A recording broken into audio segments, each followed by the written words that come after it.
Hey everybody, this is BL Blankenship, and joined with me here today is Al Nickerson, and we are ready for the second episode of Indie Comics Underground. Man, there's been a lot of stuff going on. I have done a lot of reading over the weekend, and just yesterday, an article by Vulture dropped. It's sad, it's bad, and it's kind of been coming or running with all the allegations about Neil Gaiman. um you know People were buzzing about it at work. People have been buzzing about it all over. It has to be addressed. His family's kind of jumping in now. There's been all kinds of things, but allegations from enormous amounts of women for over like 22 years of really explicit sexual stuff that he had forcibly did to them. Acted like a super nice guy, take them up to his hotel room, say you're going to call me master. Um, Al, I mean, it was bad. It went into like forcing a woman to like lick her own feces and it lick the urine off his hand. Just like really nasty, vile stuff. Things that like hurt them, that they would tell him no, stop, but he would do it anyway. And so that it's allegations like that, sexual abuse, full on things. They talk about his background a little bit, or what's known in the Scientologist church that he and his family were big in, and how he had said that the child that was in, I think it's called like Ocean at the End of the Lane or some kind of name like that, that kid, he had said himself in an interview, was a reflection of him, and how there were talk about things going on in Scientology about people holding individuals' heads under ice cold water and half drowning them as a disciplinary measure, and saying it could be done to children. This is all in this article, by the way, in the New York thing. This isn't just me like making it up, and I'm not validating or verifying it. I'm just saying what was read, by the way. So, all that talk was going on. Nonetheless, what they accompanied with that is that his dad was doing that to him. The kid in the story towards the end, the nanny that works there at the house, has made him something to eat. Um, he's not going to eat it because he knows she's not a person, that she's a monster from another dimension. His dad takes him, nearly kills him in the bathtub. He says that used to be his safe place, and now he knew it was where he was going to die. The kid runs away from the house at the end, I guess, or towards the end of the book, and he can see through the window that the dad is having sexual goings on with the nanny in the house. So all kinds of stuff. He's being compared now to a character in Sandman that kept a muse, Calliope, I believe, held hostage instead of Dream, who people compared him normally to because he's got the same hair and whatnot, but a deranged writer. And one had said that he would let her be free, and then he wouldn't. And he said, "Don't trust writers." Um, I mean, it sounds like a self-insert, and people are thinking it more and more with all these things coming up that like line in with that. Have you read any of his stuff at all? I have a couple of questions. This story you just told, was that a story in a piece of fiction? It's a novel that he wrote. The Ocean at the End of the Lane. It's one of his novels, and he said that it's like the most personal, according to that article. I've not read the novel, Hmm.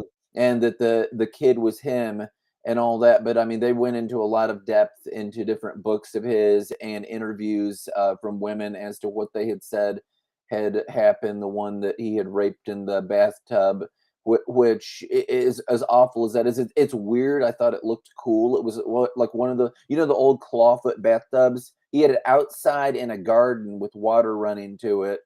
He had said, allegedly, he had said to her, to go out there and to take a bath, and it's really nice. And I've got to take like an internet call, and then he allegedly, comes out there like butt naked with some candles, hops in the tub, and things got worse Right. from there. Yeah, I read a couple of those articles. We actually talked about this particular topic a couple hours ago. I was on the Comic Relief Crusader Mhm. YouTube channel. So Yeah. they do live streams on Tuesdays and Fridays. So they invited me on today. So we talked about this particular topic. Um, And everybody is, because it's so huge. I mean, he's not like who. I mean, tons of stuff. Yeah, it's gone. Well, this particular new information has been going viral the last, I don't know, several days or so. Yeah. But there's been talk about this, about Neil Gaiman, at least a year ago. I think so. John De La Raz has jumped on it. You know, John, he covers news and all that. Now, he Mhm. absolutely hates all of the, woke DC and Marvel and all that. So you can say, hey, it's with an agenda or not. But I mean, if there's criminal allegations to something, if it's not somebody's virtue signaling and just all this garbage, but if there's actual criminal, type stuff that's pulled into something, people need to be investigating it. I mean, like really, like legal channels investigating it or whatever. It doesn't need to be ignored or swept under the rug. Um, yeah, but it's been going on for like a year. Correct. And again, these are allegations. Yeah, yeah, So he's not been charged. He has supposedly got bots to cover things up and all kinds of stuff. He's been absent from internet things. He has canceled stuff. So he's been doing some kind of trying to control things on this end and that end because there's talk going on. So he's not making a bunch of appearances. Disney's canceled a series of his. It's rough. It's things like this aren't something that you can just like skate away from. And when that many things are said by that many people, it could not be true. It's like the difference between something being possible and probable. The probability when that many people are saying things, and yeah, it could be a conspiratorial thing, but I don't know that the likelihood of it's good. If half of it's true, he's a scumbag. uh I mean, he's a horrible person. He's an Epstein type person. um, but yeah, it's rough. um, here's a couple things.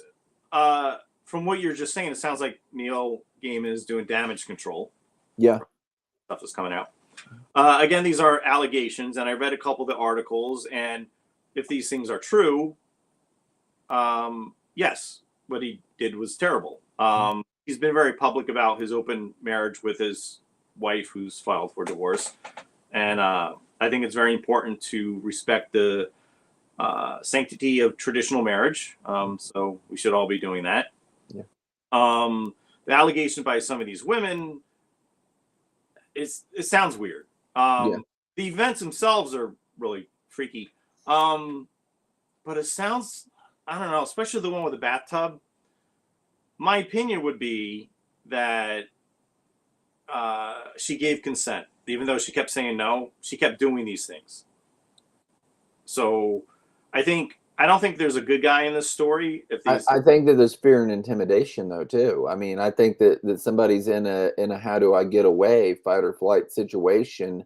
I mean that is a possibility. If he was making my wife got into a conversation with me last night, and I've written horror stuff. When I was a teenager, I was interested in law enforcement, and I would watch Dr. Michael Stone on Most Evil, and he would talk about how a criminal profiler, if you scan their brain, it would scan just like a serial murder, and it's not because they're a serial murderer, it's because they're doing that puzzle thing in their head. You get if you were one of those people that was a bad guy, right?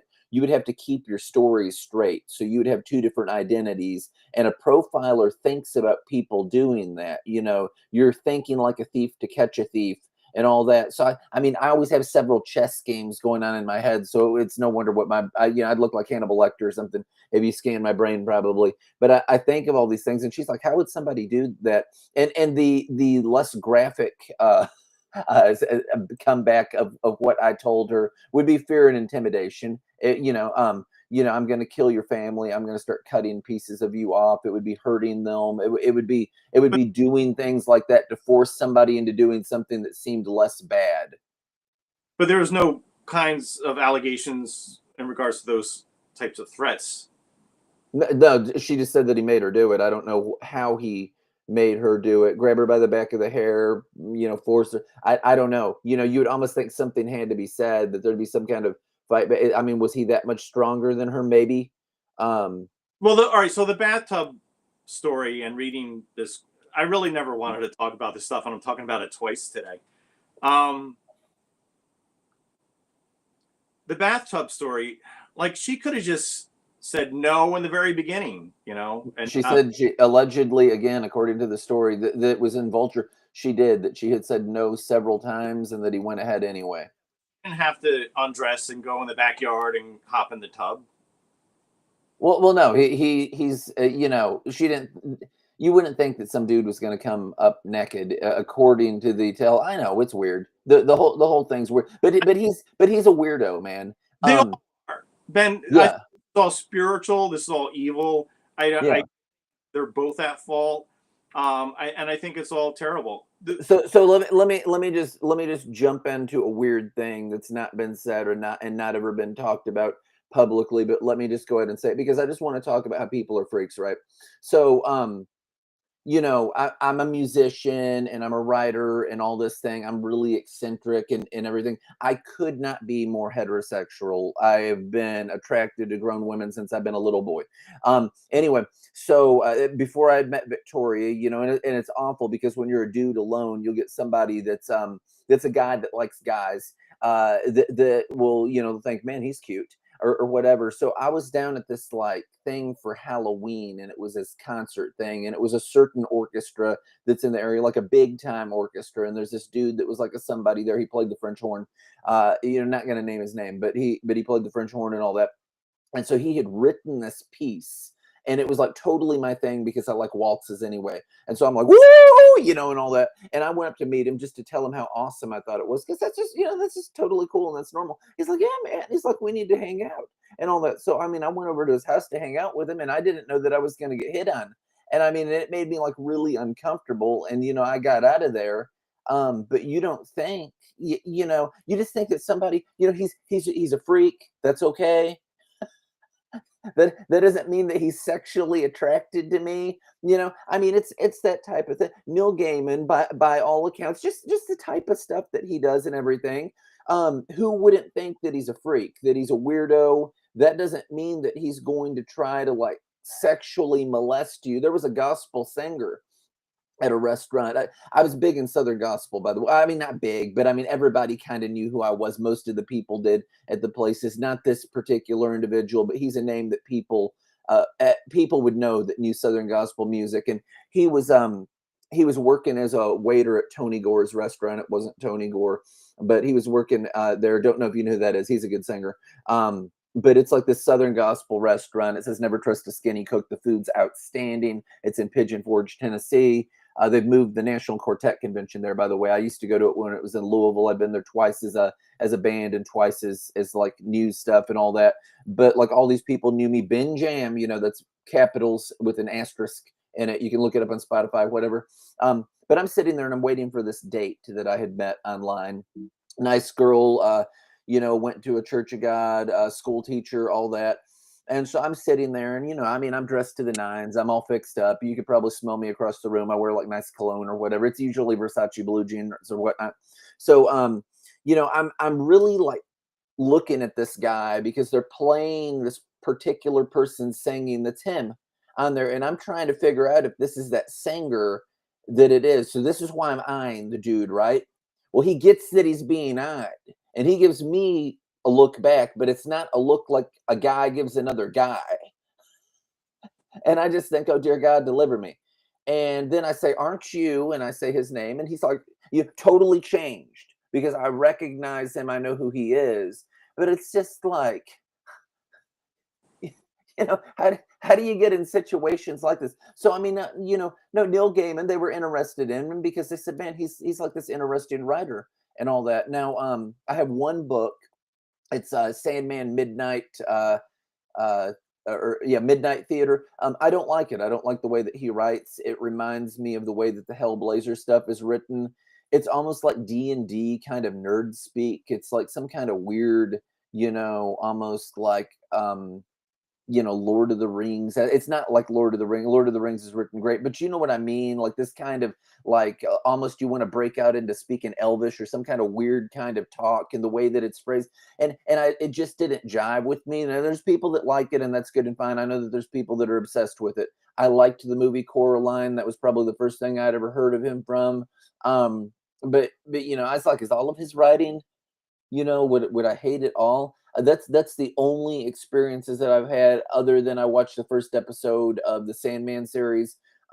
He wrote the Lucifer series too, by the way, Lucifer Morningstar. So you've got a bad guy that's a sympathetic bad guy, and all that. Somebody was writing online. They said, "How can somebody be a good person that can do that?" And I could go on with that because I've written horror, like extreme horror stuff. You know, Stephen King isn't dressed like a clown going through the sewer and all that. That doesn't necessarily make somebody a bad guy. But there are people that self-insert themselves, so it's all over the place. You know, it's just it comes from where they drew that from.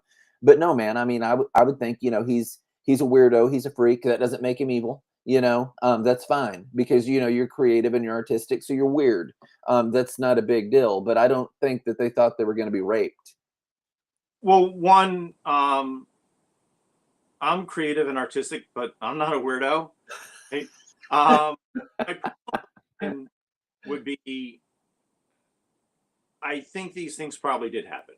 I don't know, probably did. Again, I think both parties are at fault. There has been a history of this. Uh, we got to be careful about, because I hate the whole Me Too movement and all that sort of stuff. So we have to be careful before we start really judging Neil Gaiman on this. But I suspect it's true. But that's just my opinion. I can't prove it. I am not a fan of Neil Gaiman's work. I remember in the early 1990s when Sandman was really popular, and Neil Gaiman also wrote an issue of Spawn. I did get that. I never read Sandman. There was a couple of spin-off miniseries featuring the character Death from Sandman, and I read those, and I thought they were okay. One was, I think, called The High Cost of Living, and I thought fine. You know, I wasn't a big fan of his work. I have a friend of mine who loves his stuff. I have a friend of mine who reads all his books and that sort of thing. But I'm not a fan of Neil Gaiman's work. There were a couple instances of my working in comics where his name sort of came up, not under anything very controversial at all. In the around 2005, because I've always been very outspoken about comic book creators' rights and the creators' Bill of Rights, so which was written and signed in 1988, I think. So in 2005, I wanted to start a public conversation again about comic book creators' rights, and it was me and Steve Bissette and Dave Sim and Scott McLeod and Eric Larson a little bit, and I think Dennis Kitchen chimed in and Rick Veach, and we got on these, you know, topics about what's going on in the comic book industry, and mostly it was through email or letters and some phone calls. And we got on the whole topic of the lawsuit between Neil Gaiman and Todd McFarlane over the characters that Neil Gaiman created for that one issue of Spawn that Neil had written. There was a character, Medieval Spawn, Angela, and Calixto, if I'm pronouncing that correctly. So there was a huge lawsuit between both these creators that came up in conversation when we and the other guys and I were talking about comic creators' rights. And eventually a jury actually ruled in favor of Neil Gaiman.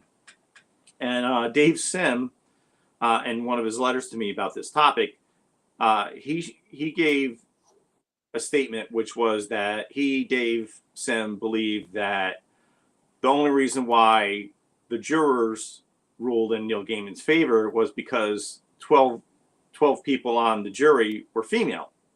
So Dave equated these women to be swooned by Neil Gaiman, and that's the only reason why they ruled in Neil Gaiman's favor.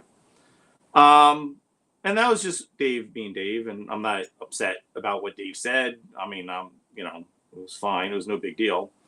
So then some years later, a few years later had passed. And one thing is like Dave Sim started getting this reputation of being he's definitely an anti-feminist, and I am not a feminist. So Dave and I agree on many, many things. But, Dave called me about a month ago, and we actually talked about this. And I told Dave that, because Dave was writing and drawing the Cerebus comic, and one of the topics he got into was the differences between men and women. And a lot of the feminists freaked out, especially in the comic book community. And they were really upset with Dave. And I was telling Dave, I'm like, you know, I think you're the first person I've ever heard of who was actually ever canceled before the term actually ever even existed. And he believed that he was canceled from the comic book industry. And the way he phrased it was that he believed that he was some sort of pariah. So Dave was getting all these allegations that he, Dave Sim, was a misogynist. Dave Sim is not a misogynist. Dave Sim was just talking about the differences between men and women. And I've talked to other comic book creators, one famous guy, and we were talking, and he was like, yeah, Dave's a misogynist. I'm like, Dave is not a misogynist, you know. He's just pointing out the differences between men and women. Dave Sim does not hate women. So what Dave did was that he was not going to make any sort of correspondence with anyone unless they signed this petition that, you know, I do not believe that Dave Sim is a misogynist. So I signed it because Dave Sim is not a misogynist. But Neil Gaiman, he made some sort of post on Twitter, I think it was, and Neil Gaiman was explaining why he was not going to sign this petition. So that was a little weird. And then because of the discussions of the lawsuit between Neil Gaiman and Todd McFarlane, I was doing a lot of research about all the different trials and how all the litigation was coming about. And I did a lot of research. And then Steve Bissett had told me that he was working with a couple of the authors and they were going to write a book about Neil Gaiman's career. So I kind of forgot about it. And then, I don't know, a year later, I get this book in this mail, this hardcover book about the career of Neil Gaiman. I don't think it was authorized by Neil Gaiman. And in the beginning of the book, they thanked me for all my research on, you know, the lawsuit between Neil Gaiman and Todd McFarlane. I was like, all right, that's fine. I never read the book. I have it. I probably shouldn't say that. But yeah. So what happened after that was, I think like a year ago, I was listening to one of Rob Liefeld's podcasts. And there was this book called Todd McFarlane versus the World. So Rob is quoting some of the statements in this book, Todd McFarlane versus the World, or the World versus Todd McFarlane. And he mentions this quote, and Rob says he's not going to name the creator's name, but Rob read the quote, and I'm listening to this podcast. I'm thinking, like, that quote sounds awfully familiar. And it was about the 12 women on the jury and how Dave thought that the jury ruled in favor of Neil Gaiman because there were 12 women. Mm-hmm. So I went on my website. And I'm like, that statement sounds awfully familiar. And it was, you know, the correspondence between me and Dave and Steve Bissett. And it was posted on my website. And the guy who wrote this book, you know, The World versus Todd McFarlane, quoted from my website. So then, yeah, I just thought that was kind of, you know, a little weird. Like, I don't have any, you know, I like Rob Liefeld. I don't have any personal problems with him. I like his podcast. But when he was mentioning this particular quote from that book, which came from my website, and what David said, Rob also threw around the word misogynistic or misogyny. And it, you know, that kind of annoyed me because Dave Sim is not a misogynist. So I think those are the only sort of very vague instances where, you know, anything Neil Gaiman I came across with. So what do you think the thing is it's going to happen to these places? Are they just left holding the bag? You've got so many comic companies that have books that you can still order through previews that are Neil Gaiman books. The one that it hits the hardest is Dark Horse because they have 4 different titles. But you know, you've got other ones that have, you know, a title here, and then this one has a title, and then that one has a title. You got like 3 other companies, and then Dark Horse is like sitting on 4 with the Nancy Boys, which is based off of his novels, being the last. I've seen the artwork. The dude that does that, he writes for DC and everything. It looks really sharp. It looks really nice. I've not read it, but I mean, just the fact that Neil Gaiman, it's kind of tainted with all this in the air. Even there's a second Sandman season. There's another show that was supposed to get another season that they're just going to do a finale episode. I had read, you know, people are just like making a break for it, you know, and trying to like get away from like the nastiness that's going on. And if he came out clean, you know, somebody'd probably come around. But again, you know, it's possible. But I mean, how probable is it when you've got, you know, this high number of witnesses that keep coming forward? I mean, it could be, but you know. Well, what's that saying that, you know, if you tell a lie often enough, people believe it's true? Mm. Now, again, my personal opinion, Yeah. I think it's very probable that these things did happen. Mm-hmm. But if they did not happen, we also have to be careful of this whole Me Too thing, Like if Neil Gaiman is completely innocent of all these allegations and people are stopping production on shows based on his ideas or aren't reprinting his work, I mean that's terrible, right? So we got to make sure we know the truth of things. Well, I mean, I think that the thing that a responsible publisher would do. Okay, so if I was a publisher and if it was like, man, there's this stink going on. I mean, you would just pause. You just like say, you just say, we're not gonna run with this right now.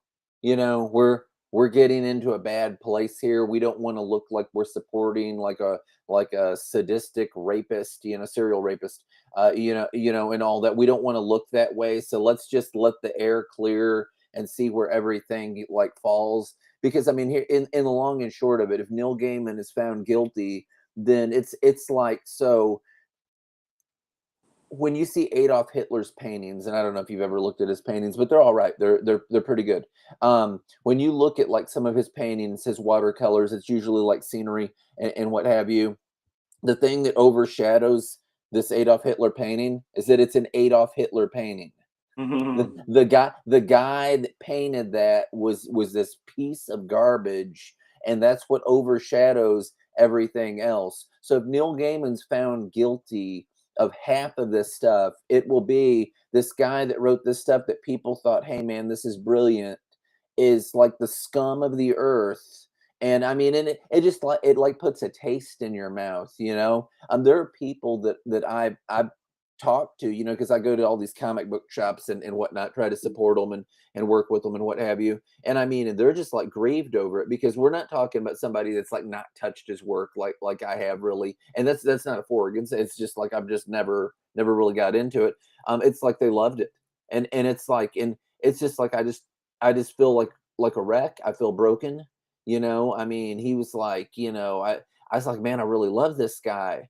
And but they don't know Neil Gaiman, just like nobody knows like any celebrity.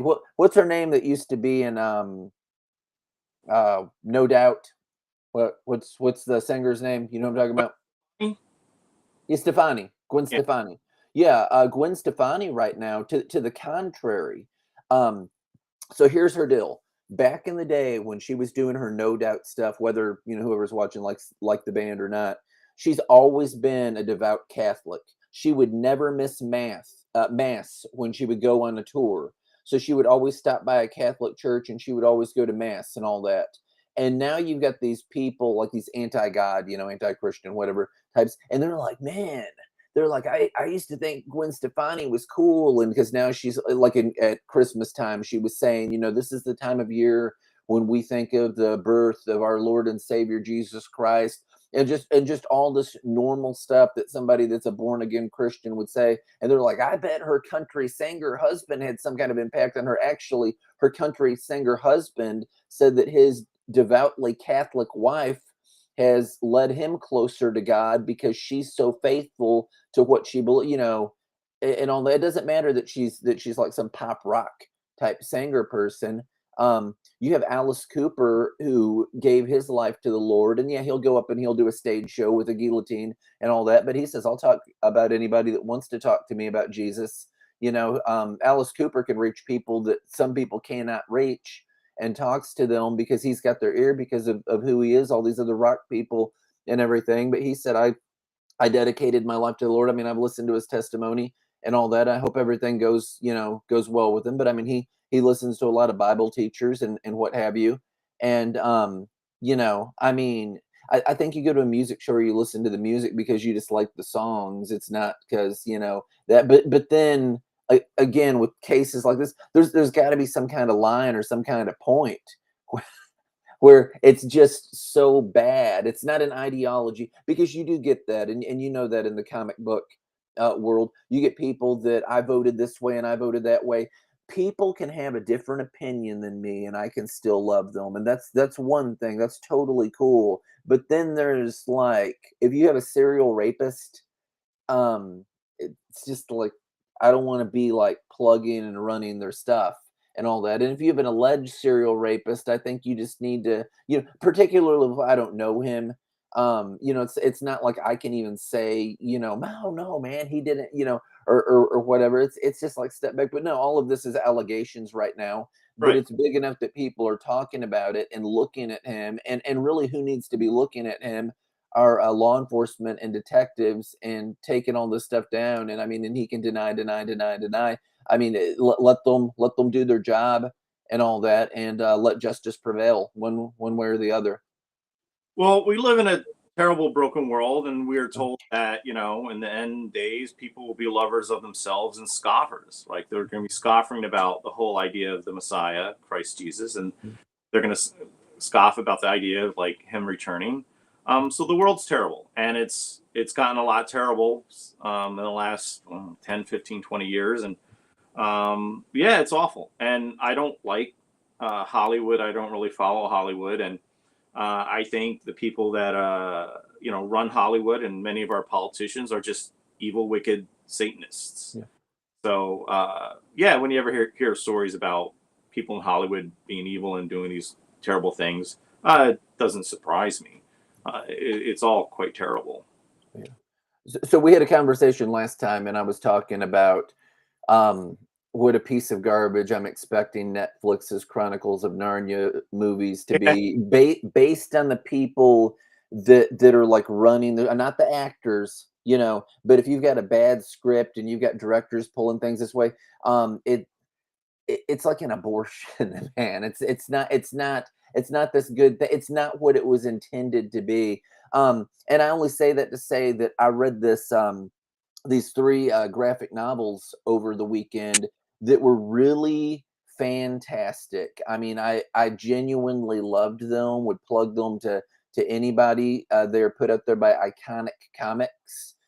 They're big for their Cam in America stuff. They do some other things, but Douglas Ernst is the guy that makes it, and he's a devout Catholic guy, and it's called Soul Finder.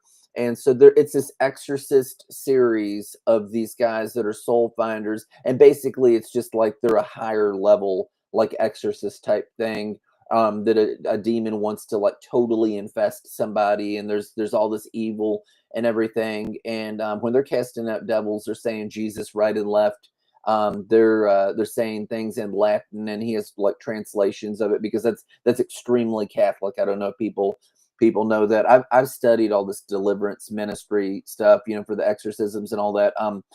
Absolutely the number one church that's done exorcisms, and you would know this by virtue of how long each of them have been around, is the Catholic Church. A lot, when you look at like early Christianity, everybody was doing that. I mean, these signs shall follow them that believe. You'll cast out devils in my name. That's what the first of it says. The issue that you had when Rome made like Christianity okay, when it was like governmental, state religion type thing, and it was popular to be a Christian, as you got people that weren't. If it's like you're going to die for being this, that you're going to have a more sincere bunch. But when it's like it's popular for you to say when you want to get elected, I'm a Christian, like now, even if you're not, even if nothing in your life would constitute that you actually follow Christ, but if you just say, if it's just lip service, I'm a Christian, you put a 20 in the plate, whatever. um when you can do that, you get fake people in.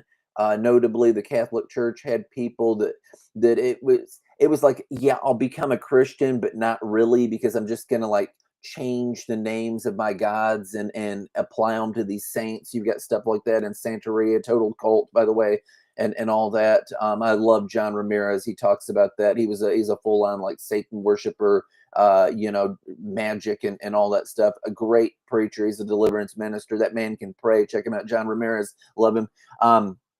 But you had all of that. So the Catholic Church regulated it to where they actually had a ministry of exorcism, um, because they were trying to fix a problem that had occurred in that. So nowadays, in modern days, in modern times, the number one church, just by virtue of how long they've been around, still the Catholic Church. They still have people that do like exorcisms and all that. I mean, I could talk about like pagan culture and everything, which you really can't cast out a devil if you're a pagan person. You can swap them. That's what happens. It's like we're gonna have like a hoedown, and we're gonna trade this demon for that demon, and it's benefits, rewards, faults, whatever. So it's a swap. But I mean, you can just cast them out by the authority of Jesus' name. The number one is the Pentecostal church, and then or I'm sorry, the number two, and then the number three is the Baptist church, and it kind of goes from there. But yeah, I mean, in the Gospels, in the book of Mark, the first miracle that you read about Jesus doing, specifically in the book of Mark, it's an exorcism, and where does it happen? Church. And every single demon that you're seeing him cast out, it was a Jewish person. It was somebody that was more religious than most people that call themselves Christians today. And they weren't some, necessarily overall, they weren't some maniac. You've got the person that was in the tombs and what have you. Because demons are good at hiding. And it's not like the Exorcist movie and all that, where somebody's like puppeteered or whatever. It's somebody has doors open in their life, and there's something that's got a hold of them. And the reason that they expose themselves is because demons aren't provoked by good oration. They're not provoked by people being nice to each other. They're provoked by the authority of the name of the Lord Jesus Christ and the power in that. So I mean, it's a good series, man. He's got them going up against the supernatural. The devil doesn't stand a chance. But he goes through that. There's a bunch of stuff about Vietnam and everything in it. One of the priests was involved in that. So it's just really dynamic. It's captivating. The artwork, the color, everything about it's nice. It's soul finder, good stuff. For anybody that wants to check that out and you want to take the cheap road before you like really go all in, it's available on Amazon or on Kindle, and Kindle Unlimited. So, I mean, you can go ahead, you can get a hold of it digitally, you can read through it. There's all kinds of extra. It's almost like the Chrome book of it. I know that one of their books, you know how a Bible has like that little what kind of material is it? The bookmark that you stick in between the pages that's part of it. He has it like that, and he's got like the gold trim on the outside of the pages, so it has more of a Bible-y tone. And their uniforms, they're not typical Catholic priest uniforms. They're kind of based on the Marine uniforms. They've got like a red trim that goes around there and all that. So I mean, they look spiffy, but they're going out and they're taking on the forces of darkness in the name of the Lord Jesus Christ. And I think that it's a good thing. And the thing that I think's like good about it, it's not some hokey Christian thing, is that it comes off as very sincere. I wrote a book and it was called Holy Ghost Exorcist. And I had a man that was in deliverance ministry, which by the way, will make other church people hate you. They should be thrilled. Jesus had the same problem. But I wrote on it based on so many real encounters and all that. It's really more low key than you think. And I have the preacher. It's a novel. You can check it out. Holy Ghost Exorcist by B.L. Blankenship. But I wrote to it and I said at the beginning of it, because I've got all this horror crowd that likes me because of extreme things that I've wrote. I'm like, look, you don't necessarily have to agree with this stuff, but this is the way that I was raised, and I went through it in like the foreword and what have you. And I said, and the whole thing about it is when somebody writes something, you don't want it to come off as insincere, because that's just garbage. You want it to like say it like you mean it. You want it to have some kind of genuine feeling. And his book has that. My book has that. I could talk to him at length for hours if he was available to, about the ritual Romanus and all that. I have a degree from the International School of Exorcism. I mean, I'm not normal people. I had to go down to a house to do a cleansing about a month or so ago. There was somebody that had let this woman and her kids stay there to be kind to them. And the woman was she was a green witch. I would call it poison path, because that's the word that a lot of them use. But so I was sent a picture on my cell phone and asked, "What is this?" And I said, that's like a ceremonial altar. It was a bunch of like skulls and candles burning, like a cat skull and all that, like set up in the basement of the person that let her stay, a Christian person that let her at her house. I mean, that's audacity there, that you're going to set up a demonic altar. And the woman was told to leave. So I mean, I went there, and if you're wondering what a cleansing entails, it's basically praying and anointing like windows and doors with oil. And for people that don't know anointing oil, it's oil that's prayed over. It's typically olive oil. This was some scented olive oil that I got at the Christian bookstore. It smells like frankincense and myrrh, but nonetheless, it's prayed over. That's it. The powers in prayer. And incidentally, just with the exorcism stuff, anointing oil is representative of the Holy Spirit, and holy water is representative of the blood of Jesus Christ. Don't know if you know that, but just if somebody's writing fiction or whatever, or if they need to know that, that's what it is. Bob Larson said that he's had people that were possessed scream, get the blood of Jesus out of me or whatever. He'll splash them. He said, you know what? I do what works. If I see that it invokes a reaction, I'm going to do it. He has one of those, what do you call those shaker things that the Catholics use that they shake the water onto people with?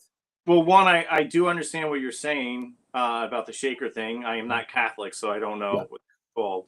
But yeah, so Jesus is God, so Jesus can do whatever he wants, and he can cast out spirits. And some of the disciples were trying to cast out spirits in Jesus' name as well. The Roman Empire, all of the 10 of the 12 disciples were martyred. One killed himself, and John presumably died of old age. So yeah, the Romans persecuted the Jews, and they persecuted the Christians, and they would tie Christians up on poles and light them on fire as torches. Constantine supposedly, made Christianity not a hated religion within the Roman Empire.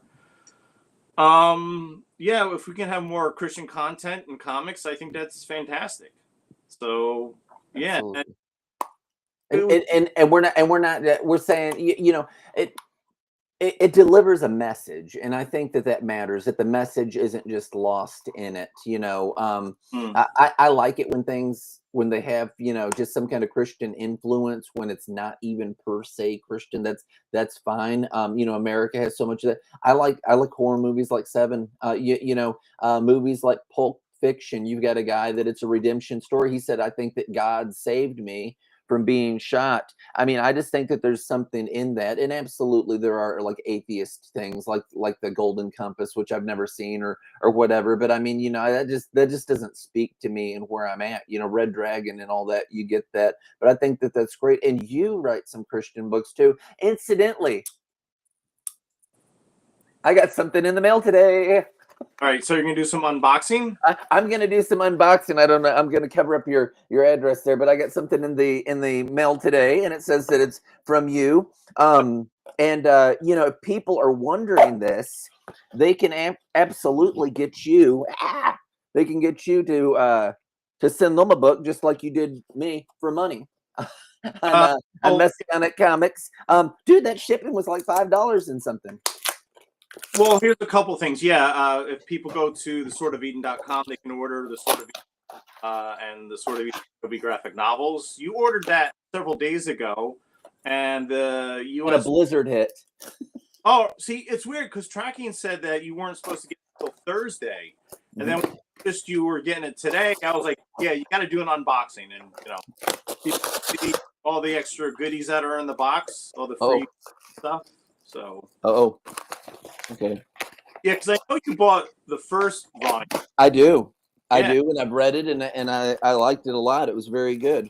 I'm like, you know what? I'm like, I need to support this. I need to just hop on and get this other book already. So the box has been tore open as though by a wild animal, and it's in bubble wrap. So it's sent nicely, y'all. He cares about the quality of it. It's not going to be mangled and wrangled and what have you. Well, because I'm a fan of comics as well, so I want to make sure if I order comics online that they come in very good condition and are not all dinged up. Yes.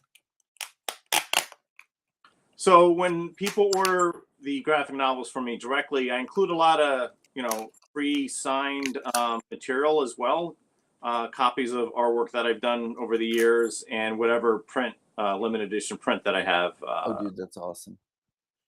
All right. Yeah. Okay, so I have it open. So I'm going to go ahead and I'm going to show some things. So I've got a print right here from you. Oh, I got another print. 2 of those left. I think that's like 97 of 100. That's awesome.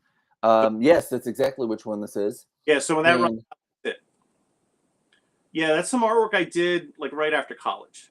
So when I was doing work made for hire and I was trying to find work in the comic book industry and also in animation, I made Xeroxes of a lot of my artwork. Mhm. So it came a point where I just didn't need that stuff anymore. So I have a filing cabinet full of Xeroxes of my artwork. So when people order copies of the Sword of Eden graphic novels from me, I like to grab some Xerox artwork, sign it. Oh, that's a stat from a web comic we did, and include it in the packages I mail out. Dude, that is awesome. I love that.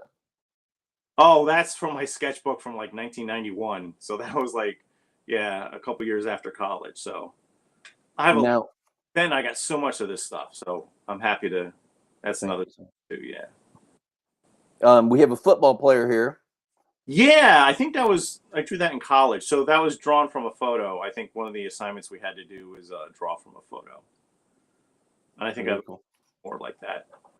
Y'all, you can get a sweet deal like this too. You just go on to Messianic Comics. It's right here on the screen, and all these were all just add-ins that he went ahead and said. I appreciate that so much, man. Thank you so much. Well, because the thing is, like, people are going to spend their hard-earned money to support my work and enjoy my work, and yeah, I want to make sure they get their money's worth. So that's why Now, is this that character? Is he Super Dead or who is he? Isn't he in the comic?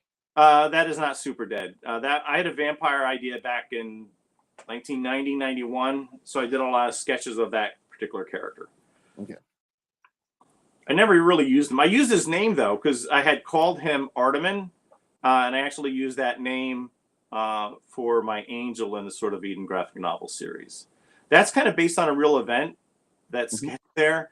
I was sparring with a friend of mine, and he had a martial arts school, and we were sparring with wooden swords, and I popped him like right on the forehead, and then he's just sort of bleeding, and I knew it was time to stop sparring because he was getting quite angry. So yeah, so I did that little sketch. Oh, dude, I've got into some interesting stuff. Okay, so you've got several guys running right here. All right, so that is I pencils by Delphin Barral for the Rebels comic book for ElfQuest. So that's Elfin's pencils. So when I was trying to get work at Warp Graphics to work on one of the ElfQuest books, which I did end up doing, That is awesome. yeah, they gave me a Xerox copy that to ink over. So I had a sheet of vellum and I inked over it just to show what my inks looked like. Okay. Now, So the pencil stuff there in the package that I did not sign were pencils that I did not do, but I ended up inking for various different publishers. is this Calvin from Calvin and Hobbes with Spider-Man? Is that It is not. So I think those are. Is that inked? I can't tell if it's. it is. All It right. is. So when I worked at Marvel, I worked on a book called Spider-Man Mysteries. So Yes. Spider-Man book for young readers. That is not Calvin from Calvin and Hobbes, but it does look like him. Issue one, page 24, y'all. It's Yeah. written up here at the top. Yep. Mm-hmm. So yep. When I was looking for work during my work made for hire days, I had copies of all. And yeah, those are pencils by Michael Kornstein. We did a web comic, mostly featuring Nemeshman, who is also in the Sword of Eden graphic novel. Yes, I've seen Image Man in there. And that also is from a book that we self-published called The Art Chronicles 2000, and it featured mostly Nemeshman and another character by the name of Lee. So that's all the extra stuff I put into. That's a lot, man. Thank you so much. Man, you supportive. And that's the new graphic novel. Let me just like open up a page here so people can kind of see. Kind of see it. So it's a black and white book. Whenever I had the two graphic novels printed, I had asked the printers. Oh, there's Dare Duck, the first appearance of Dare Duck. I had made sure that the printers would print the inside front cover and the inside back cover in color. So if you open that up to the inside front cover and the inside back cover, they are in color. And then I signed it, So, and also that first printing, they're numbered and signed. So wherever, I don't know what number that is. About 50 something, but yep. There's Nemeshman. Is that the max? Oh, I don't know. Maybe. Okay. Yes. Well, his hands aren't showing. Yeah, there was actually that original artwork I did for a blank uh, comic. I think it was Batman Meets the Max, and it was Mhm. a birthday present for a very good friend of mine, Charles. So I did the artwork. I drew on the blank cover, and I gave him the comic, and then I scanned it in because Mhm. I colored it and put it on the inside back cover for the Sword of Shinobi. I'm going to enjoy reading this. Let me see. It is what about 82 pages of story? Is that right? Uh, no, it's 100 pages. Okay. Um, 100 pages. 53 of 100, y'all. Oh, 53 of 100. Yeah, that people can still get in the top 100 right here of the first run. That's what that's saying. yeah, and I also got the Trump 2024 variant cover as well. Yes, But once those are gone, then I'm not printing any more of the variant cover. I get you. Well, man, thank you so much. I'm looking forward to that. So tell us about what all else you've got going on. You've been working on the second book. You've got your third book that's currently being, is it drawn, written, both? Um, I am working on the on volume 3. It's called The Sword of Eden Cry Vampire. And yeah, so our heroes get together and Count Orlok returns. So Count Orlok from the original Nosferatu film makes an appearance in the first volume of The Sword of Eden for like 10 or 11 pages. So I brought the character back for volume 3. So our heroes have to fight Count Orlok again. No, you've not seen the new one. Yeah, you wouldn't want to. You know what? Let me. There's a lot of unnecessary nudity in that movie. There's not really language, Did you? but me and my son went to see it. He came up for Christmas. He's in the Navy, and he went to see the movie with me. And because my sister said, "Do you think it would be okay to take Daisy, my 12-year-old little niece?"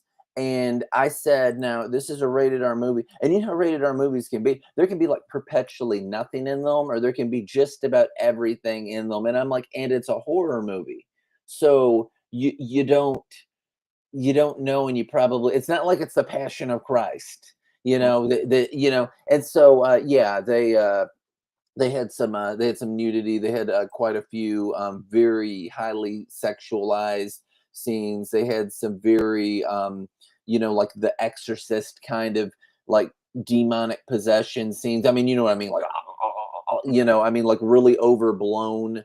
Um, and all that. William Defoe was absolutely the greatest thing about that movie. The man's a brilliant actor. Every single scene that he was in was like a perfect scene.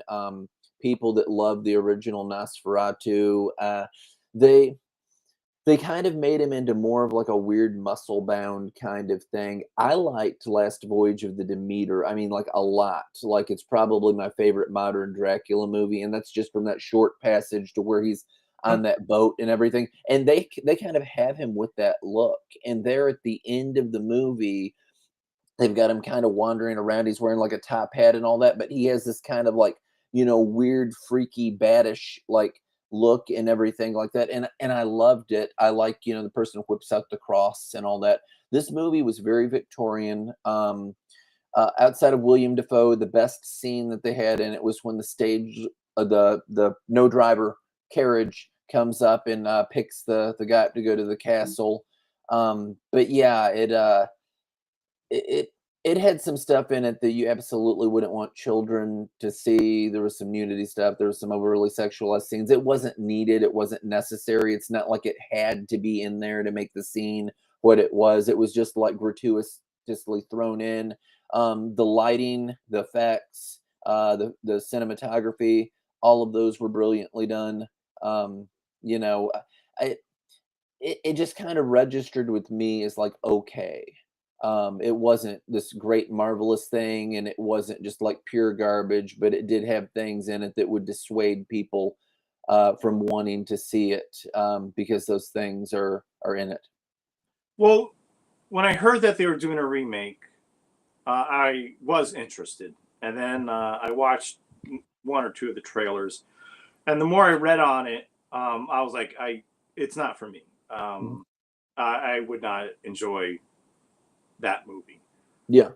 The original Nosferatu film, I think Max Schreck as Count Orlok did such a great job with that character. And even though the movie is in public domain, I still think that. Are you still there? Yeah, I'm here. Okay, I got really small. No, I'm trying to figure out how to get these pictures of yours up. Oh, all right. So when I was writing Volume 1 of The Sword of Eden, I wanted to show that time had passed. So I wanted to put the characters into a very quick adventure. So I decided to use Count Orlok, have our heroes fight Count Orlok for like 10, well, it ended up being 10 or 12 pages where they fight the vampire. So I think vampires used in works of fiction should be bad guys, and that the heroes should defeat the bad guys. I'm tired of this whole romance with vampire characters where, they're protagonists or they're anti-heroes, but they're walking dead monsters that want to kill you. Yeah, and this very much was. Now, in every single reiteration, is the picture loaded yet on your end? By the way, it says that it's uploading on mine. It says it's still uploading. Okay, all right. Well, I'm just going to leave the screen that way until it shows a full on page of yours. So, in the original movie, which I've seen it. It's a silent film. I like silent films. I'm weird. We've already covered the eccentricities. Victoria's always like, "Is this film in black and white? Is this film animated? Is this film a silent movie?" I get all of this thing. The last one that I watched was, what was it? Eyes Without a Face, which is a great movie, by the way. But anyway, so in the original one, it plays J.S. Bach's, what's the song? A Toccata in Fuga. It plays that twice in the movie. So at the end of it, he's coming up the stairs and the light shines through the window and he dies. Okay. So it's the way that it is in that movie. That's the classic. That's the one that made it. They did the whole Count Orlok because they were trying to do Dracula without the copyright thing. So making it where it's not Dracula, it's Count Orlok. So instead of going to England, he's going to Germany. Yep. Just little differences. Okay. So in the one that was made after that, and I've never watched it, but I just heard online, you get the man that's going to fight him, and he's been turned into a vampire, and then he races off on a horse into the desert with no explanation at all why the sunlight's not killing him. So it makes zero sense. And this one, this woman almost has these dark, mysterious, bordering mystical kinds of powers where he's always been in her dreams and all that. She's basically like she's out of Insidious, where she's always dreamed of him and always had some kind of demonic connection to Count Orlok. And so she has to be the one to stop him. So she ends up luring her husband away. Count Orlok comes. She submits herself to him. She goes to bed with him. There's nudity. She goes to bed with him. He like rips the side of her neck out, and he's just like drinking blood, just like an I don't know what. And so this sexual thing goes on all the way. It's not that long of a movie, but it goes on all the way up until daylight, and then the sun comes out. But instead of like poof or catching on fire or like the things that typically happen to vampire characters, he has like a profuse amount of blood pour out of his mouth and ears and nose and eyes, and he falls over dead on her drained body. And her husband comes there to see the dead husk of his wife with this rotting huge thing that's Nosferatu. Aren't you glad you didn't watch this movie? I'm almost glad not talking to you about this. Okay, no, I hear you. But yeah, I don't know why that's taking so long. I couldn't watch that. Like even with the original film, the 1922 film, like it's not gratuitous like that. It's a different time, of course, but yeah, I don't find that stuff really necessary. So and it's not because like so what you're saying with films, here's the deal. One of the most classic horror movies, period, Halloween with Michael Myers.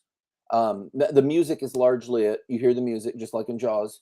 You know that he's coming. So for these people that have never like paid attention to that movie, I'm gonna go ahead and say something that like the guys that like to talk about it all the time point out there's no blood in that movie. Hmm.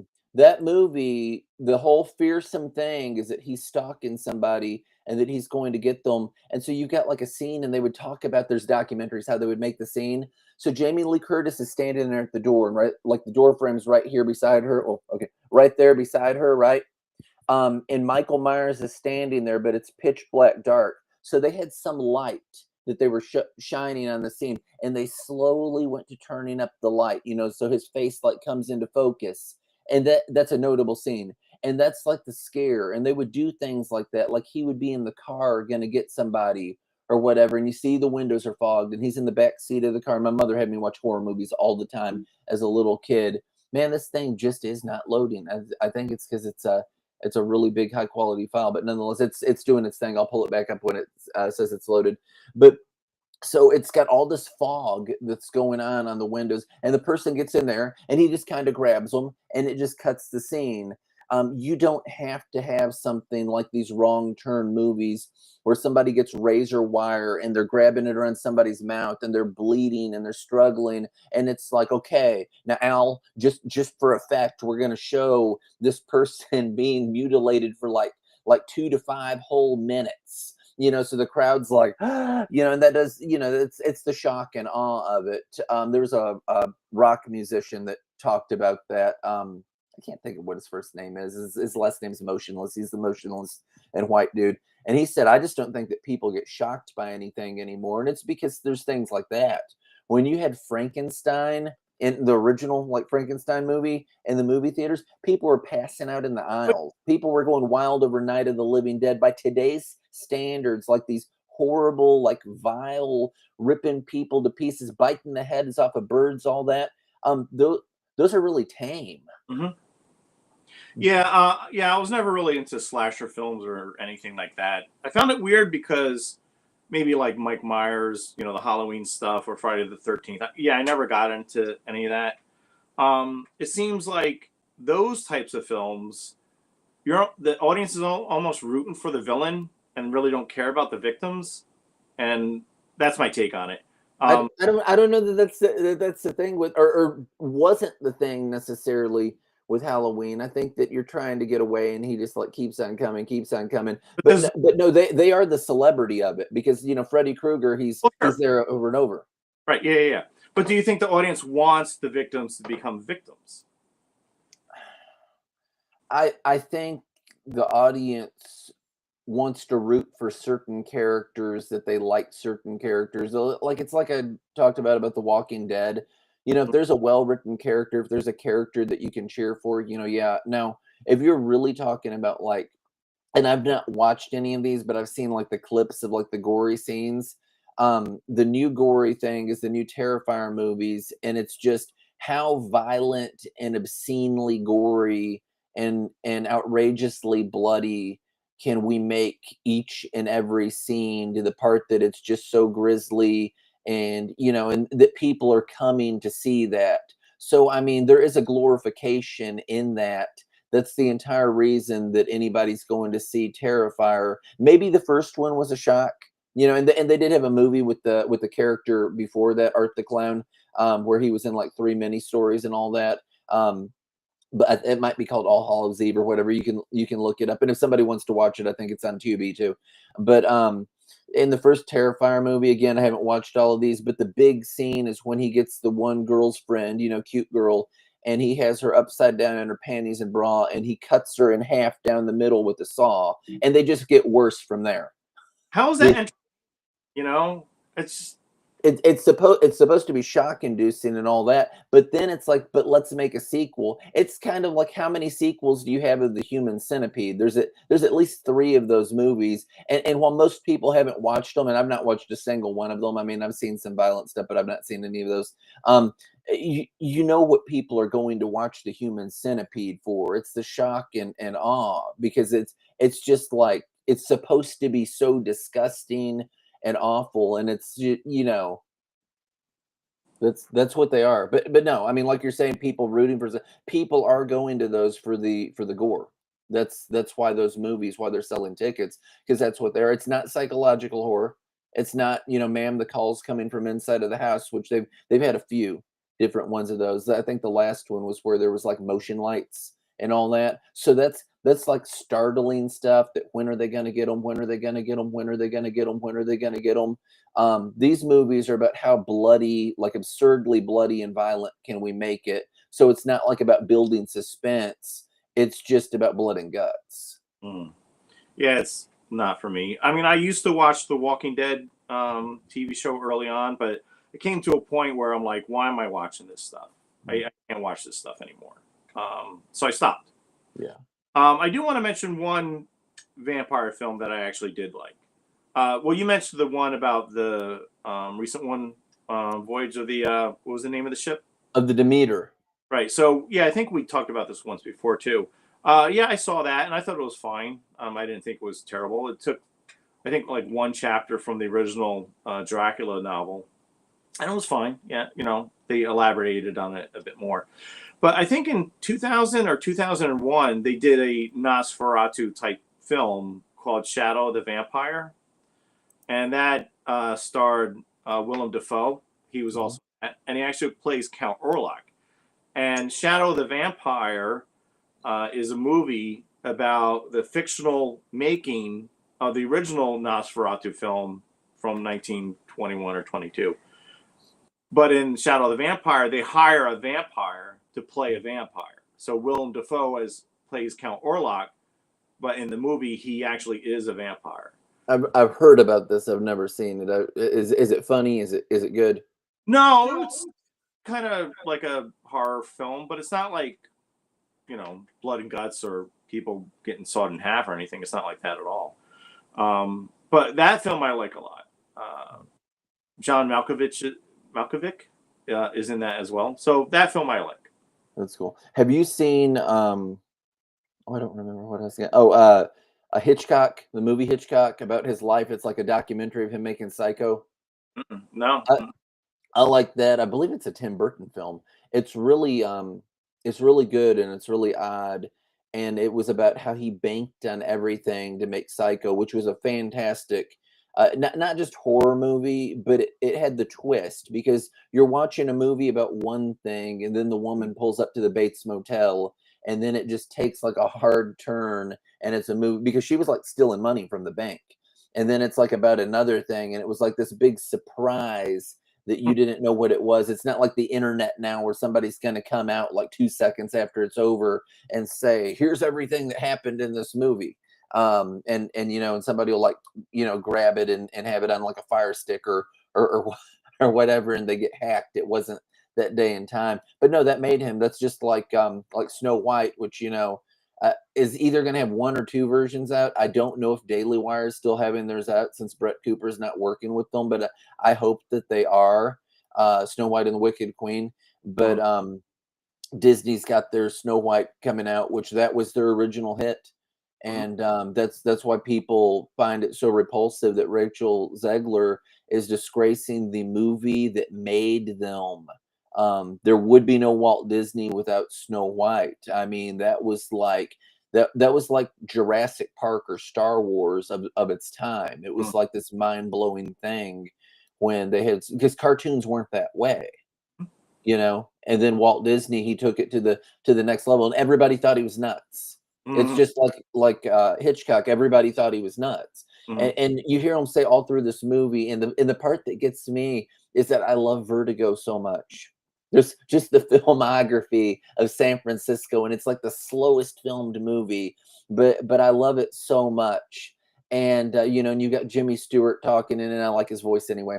He's a good actor, but it's like, and they're talking about how Vertigo was such a flop in the theaters, and that happens a lot with movies. I think The Princess Bride was a flop in theaters, and then in like syndication, it became like a thing. But it's one of my favorite movies. Great film. But yeah, I mean, it's crazy, man.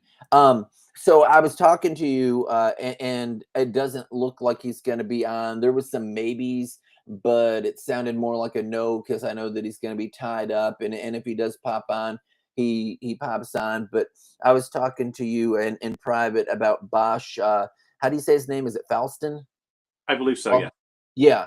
And so he's an author, and he writes some pretty provocative stuff. He was raised, I think it was as an Albanian Muslim, Right. and he walked away from all of that, and he was just really hit hard by the events of 9/11 with the Twin Towers going down, and so he made a series of comics, and I've heard people talk about them so much, you know, that it's just like this big, like fiery, and you know, and I'd heard supposedly well done thing, and it's called The Infidel, and it's featuring a character named Pigman.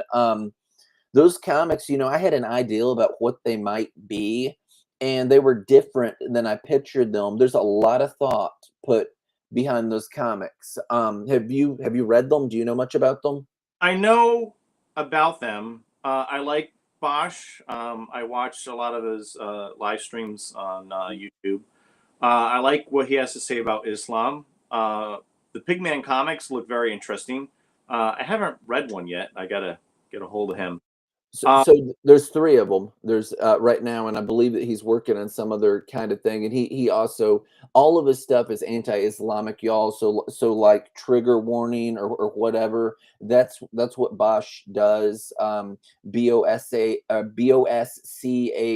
mhm. last name Fawstin. You can find him like that on the internet if you want to check him out and everything like that. If you want to look at his stuff, he did a Charlie Hebdo memorial cover for the artist that drew a disparaging picture of the Prophet Muhammad, which, by the way, Charlie Hebdo is like a pure trash garbage magazine. I'm just telling y'all in case you don't know what it is. I mean, they'll have like Jesus Christ with like a penis and testicles for a nose and all that. So it's like that kind of trash. So it's not shocking that they're going to disparage Mohammed or anybody else. It's just like pure garbage. It's like Mad Magazine, but if it's like they're the biggest pieces of garbage in the world, what would they put out? That's the type of trash that you will get with the French magazine Charlie Hebdo. Just so you know, just full disclosure, unless you're wondering what it is. So they crap on everybody. But when they went ahead and when they made this Prophet Muhammad thing, some people went in and they, like, you know, they murdered the artist and everything.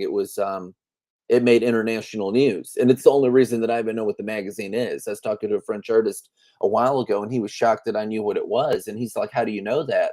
And I'm like, "Because it made international news when an artist was killed over the whole Mohammed thing. And that made me and, you know, probably a gajillion other people check it out. Whereas if you didn't have, you know, the radicalized Muslims or whatever going and killing the person, it wouldn't even be on anybody's radar outside of, you know, Belgium, France, you know, whatever, you know, part of the world that is into all those publications. It's in French. Well, I It's wouldn't call them radicalized Muslims. I would call them obedient Well, Muslims. no. Hey, I mean, I know the Quran. I mean, I know what it teaches and all that.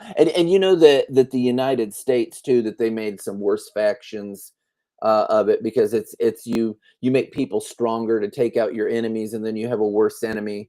And you know that works good in fictional storytelling, but unfortunately, that happens. It happens in life. It's happened a number of times in military stuff. I've got into conversations with people about the Prince and all that, and that's like considered like a horrible book, but it was meant to be thoughtful. And they talk about that, like hiring foreign soldiers and all that. It's really best if you can take care of something yourself, because you're creating a more powerful enemy, is what you're doing when you have people that are indoctrinated and trained and armed and whatever more than they would have been otherwise. But yeah, it's rough stuff. So in his comics, the Infidel featuring Pigman 1 through 3, just the long and short of it, you have the story of these two brothers, and in the first few pages of the first one, they're in a heated exchange with one another, and an airplane's flying overhead, and they look up, and it strikes the towers, and then they're running to the twin towers, and the one throws himself on the ground, and he's praising Allah, saying, what is it, Ahmed Allah, or whatnot. It's saying it can't upload the Well, page. right. But so that guy in the comic thing, that guy becomes a character known as Super Jihad. So he's like the main, like, super bad guy. And then the other one becomes it kind of becomes Pigman. Here's the deal with it. The deal with it is this: it's not some lame, like, walk away thing like you would think that it's going to be. The dude that's seeing this happen, he bases this stuff off of him and his brother and 9/11 and the stuff that's going on. And he's a comic book artist, and he decides he's going to make this comic Pigman. And he wants it to be as offensive as it possibly could be, because he's saying people should be so grievously offended over what went on. But instead, you had the president of America saying that Islam's a religion of peace. So there you've got your enemies who are all actively Islamic, and he's doing things that are counteracting your military efforts, which would have, like, never happened before that. So he's given all this dialogue in there, and there's people all throughout it that are going berserk over his comic book, including his brother. And so he's having this dialogue and this rhetoric. And, people say, well, I'd be offended if you were talking about my religion like that too. And he's quoting the Quran, and he's saying things. So he's actively, I'm going to say, preaching against it. Now, I don't think the thing that you have with this, and lest anybody wonder, this guy that both of them began as Muslims, and this guy that walks away from it, is he's so disgusted with it that his thing is that there is no God. So he becomes a full-on atheist.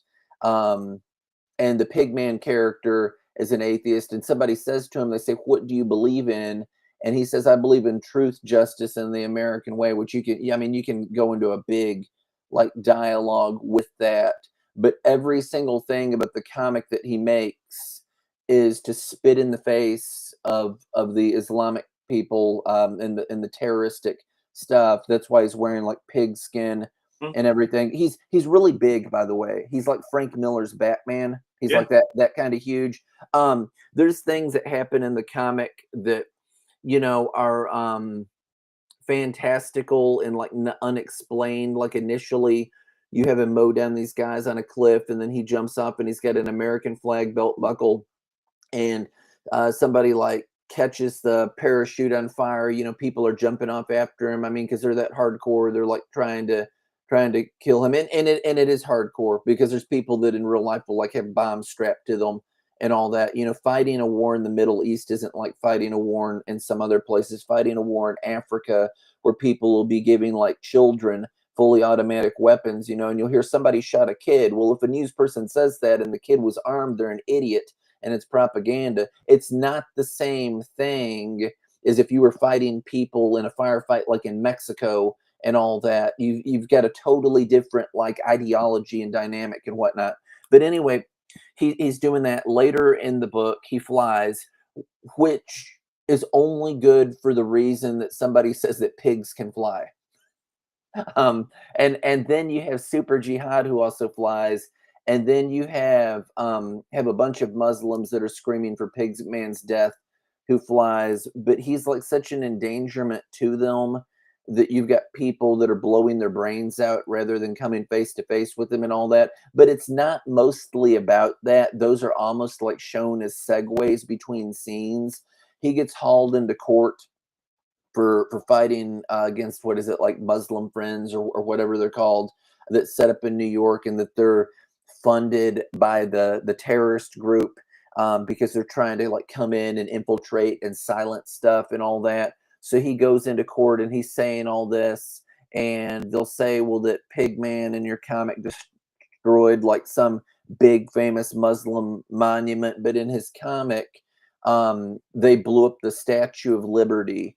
And so it was retaliation. And really, you could go on with a lot of talk about the Statue of Liberty and how nobody wanted it in the world and how people had to give money to buy. There's an interesting history, and there's all kinds of wild, almost Masonic cultish things about the dimensions of it. But that's neither here nor there. It's known as a symbol of America now, and people just don't even know history. Period. Yeah, nor study it. And if they do, it's always revisionist. Whereas if you were actually doing it with any kind of like legitimacy, you look at things from the time that it was, like whether it's a Civil War, whatever, biblical things. You try to get things that are from that time instead of like 20 years down the road, because people change things. People are made into martyrs. Things are used for causes, and so on and so forth. So I mean, they're not written about the same. And I've written a lot of Western stuff. So I mean, I love the Civil War. Do you know that Jefferson Davis and his wife, where they went after the Civil War was over?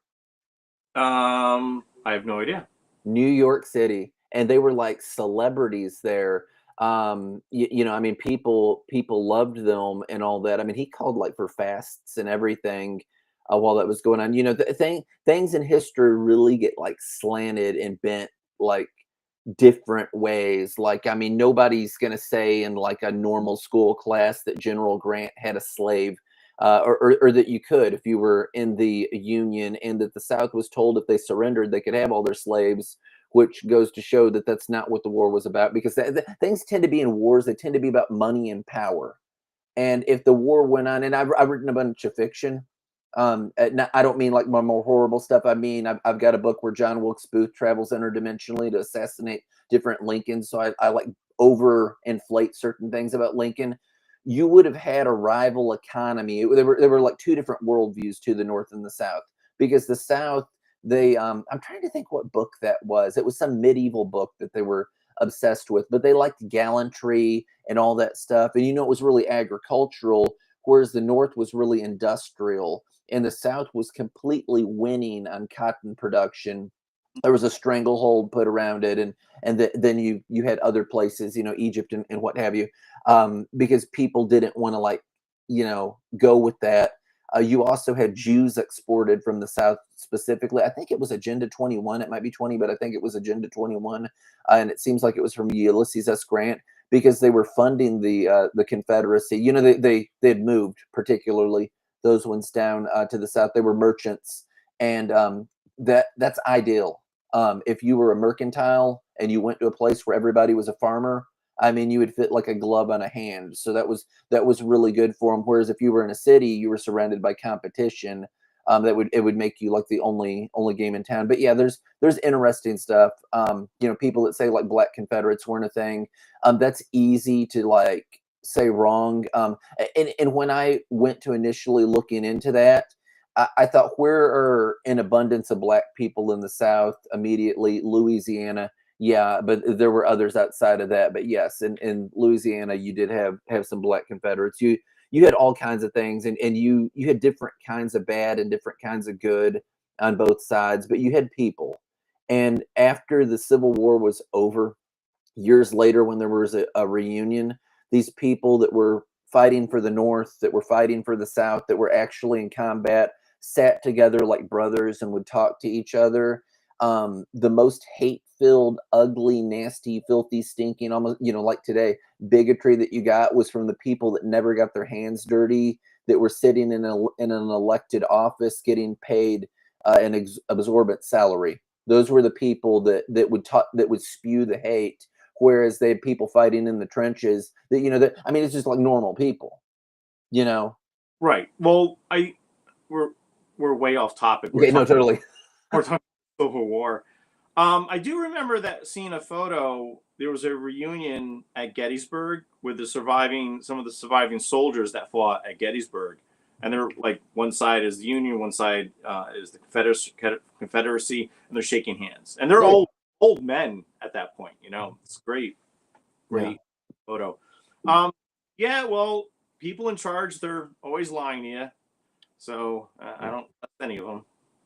Do you, So do you know that there's a and again, this is off topic, but this is a Civil War thing. Do you know that there's a Sons of Confederate Veterans thing, and that's a historical thing? It's not some kind of bigoted thing. It's just like remembering ancestry and all that. Do you know that there's one up in New York? Because there's people that I heard got like weirded out because they're walking with the Confederate flags and they're in the uniforms and all that because it's the nostalgia period piece type thing. But they have one in New York. They're very enthused about it. oh, all right. Yeah. Okay. Go ahead.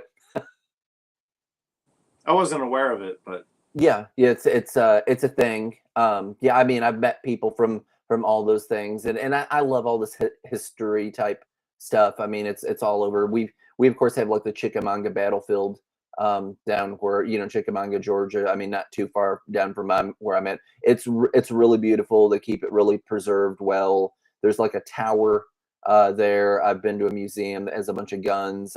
I like the 19th century a lot, the Old West and all that. Everything about that. Horrible things in history, but they're interesting. no, I mean I like period pieces, films. Last night I was rewatching. I've watched it a bunch of times. The Mel Gibson movie, The Patriot. Mhm. Yeah, the version I watched, it was like 2.5 hours long. So I had all these extra scenes which I never saw before. But yeah, that's a great movie. Saving Private Ryan, I like. So yeah, a lot of period films I really like a lot. Absolutely. Hey, incidentally, so next week, and I guess we're gonna wind up here in just a little bit. I am looking for his name. Sean Davis will be coming on with us. I don't know if you know Sean Davis or not. He is with Starcross Comics. They are a predominantly like very Christian comic company. It seems like he does like Pillow Man and Blanket Boy or something that his little boy invented or something like that. But they do a few different things. Starcross does, and he's going to be on talking about that. I think that's cool. There's not a lot of wholesome comics out there. I agree with you. Were you able to open up any of those JPEGs? I tried and it wouldn't open. I No. think maybe it's a really good quality file and all that. I may just go ahead and just like share a page so people can see like on the walls and all that.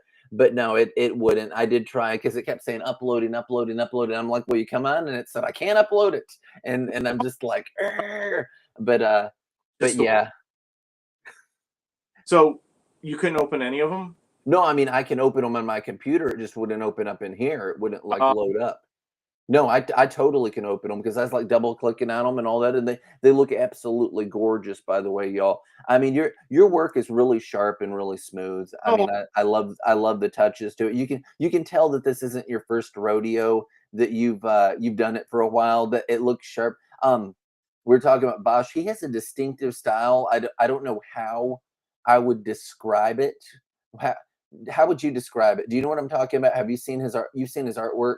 I like Bosch's work. I Is it like drawn with marker? Is that what you would say? No, actually, he was doing a live stream a few nights ago, and he was talking about one of the brushes he uses. So, which is the same brush I use, a Winsor Newton Series 7 Sable brush, size 2.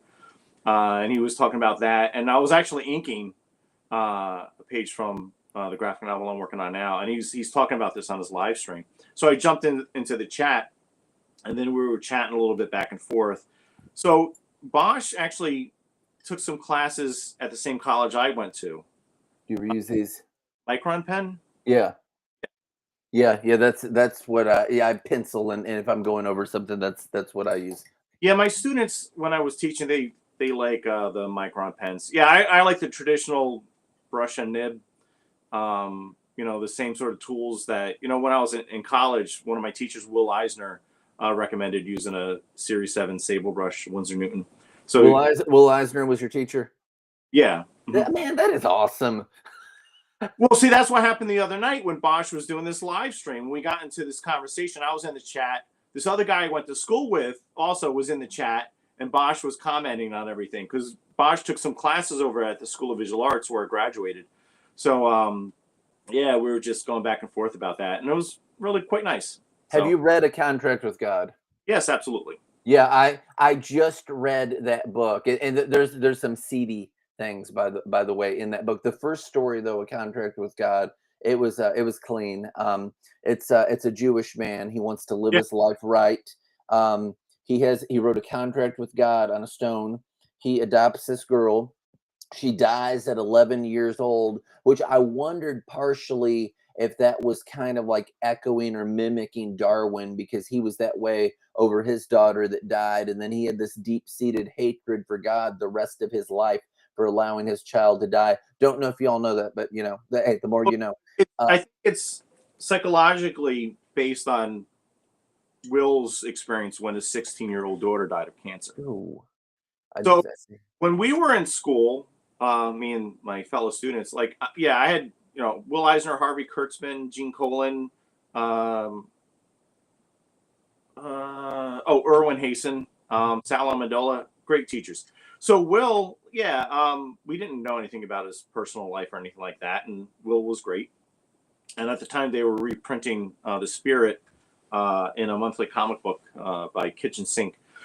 So yeah, I like A Contract with God. My favorite Will Eisner graphic novel probably is The Dreamer, and which is sort of semi-autobiographical, and also Last Day in Vietnam, which is also autobiographical. I'm gonna have to check those out. Yeah, yeah, I've Will. I've looked at The Spirit, and I really like the layout is so sharp, the way that he does with panels, Yeah, and people had more panels in comics than Frank Miller has an obscene amount of panels, like he's going for a Guinness record. But people had more panels back then, but they're done in a way where they're not crammed. Everything flows totally perfect. The word bubbles and everything. Things aren't running over each other. He'll have like a big panel here, and he'll have like a skinny frame like going down it, and have something, and there's all kinds of things that are visually neat, and just the way that he does the characters, that there's like a realism, but there's a cartooniness to him. right. So The Spirit was a comic book that was a insert in Sunday newspapers back, starting in I think 39 until 1952. So you're talking about work that was primarily done in the 1940s, and it still holds up today. And the Spirit section of the Spirit comic was usually like 7 pages long. So he had to put a lot of information on each page. So yeah, you would have a good chunk of panels on each page. But yeah, Will's thing really was storytelling. How to tell a story by having another one image right next to the other, and he was really outspoken about clear storytelling, placement of word balloons, and he was also very optimistic about the medium of comics and the industry. And he had a very good rapport with young artists and writers, and yeah, he was great. But he was all business, he was, like, we didn't know anything about his personal life or anything, or at least I didn't, So, but yeah, the character Rachel in that first story from A Contract with God, and I've seen him talk about that, and it was more than likely based on his Will's and Ann Eisner's experience when their youngest child, their daughter, died when she was 16. Yeah. And that story has a very ironic Twilight Zone kind of ending too, but I think it's like 70 some pages long or something. It's a good story, and I like the epilogue after it. So he gets mad when his child dies, and he takes the rock, and you find all the stuff that goes on later in his life up until the end throughout the rest of the story. But he takes the rock where that's written, and he throws it out the window. And in the epilogue, you've got this little Jewish boy. He's wearing the hat, and he's got the payats. That's what the curls are called. It means sides and corners. Old Testament. Look it up. But so these boys are bullying him, and he goes to pick up a rock to throw at him, and he says, "Oh, there's a contract to God on this," and he puts it in his pocket. And so it's like, that's neat. It's like weird, but it's neat because it's like, well, what happened to the rock? Mhm. That's what happened with it. So that was a cute little add-on that almost made you think there could be a sequel. Well, he did. How many graphic novels did he do? Like 20? You I know, don't know. A Contract with God was the first one. But and, yeah, and other tenement stories. So it was three right. other stories after that. Yeah, he did so much. He did so much work. Yeah, he's one of my favorites, Eisner. Absolutely. You got anything else before we call it a night? No, just check out the Sword of Eden graphic novels at theswordofeden.com. Let me get that down there. I'm putting both of yours up. Go ahead and click on either of those links, theswordofeden.com. Thank you so much, Al. Be back next week, and I'm excited to talk to Starcross Comics. We'll kind of get together and whatever's going on, and hopefully I will have this all read and everything, and we can discuss without me spoiling the entire book, because that's by no means my intent. But just discuss it in enough detail. But yeah, man, it's the first one was awesome. This stylistically, it absolutely holds up. So she's fighting ninjas in this. Is that what this is? Yeah, so our heroes travel to Japan to fight the Scarred Fist Ninja Clan. So it's one story. Yep. So our heroes are fighting a bunch of ninja. So yeah, I mean, I started working in comics in 1994. So I was an inker. So yeah, I like having a nice, clean, slick line to things. That's very cool. But you have to let me know what you think of the new book. I will absolutely. You have an awesome night. Thank you, everybody. Catch you later.